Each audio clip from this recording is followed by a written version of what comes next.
যারা বিরোধী পক্ষ বিবাদমান পক্ষ ছিল আমরা তাদেরকে নিরাপদ দূরত্বে সরিয়ে রেখেছি এবং তারা আমাদেরকে কথা দিয়েছেন উপজেলা প্রশাসনকে সহযোগিতা করবেন, কোনো ধরনের সহিংসতায় লিপ্ত হবেন না।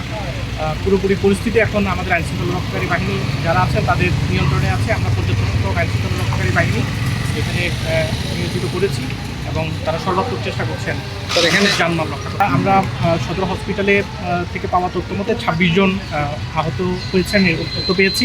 তার মধ্যে 2 জনকে কুমিল্লায় রেফার করা হয়েছে গুরুতর আহত হিসাবে, বাকিরা প্রাথমিক চিকিৎসা নিয়েছে।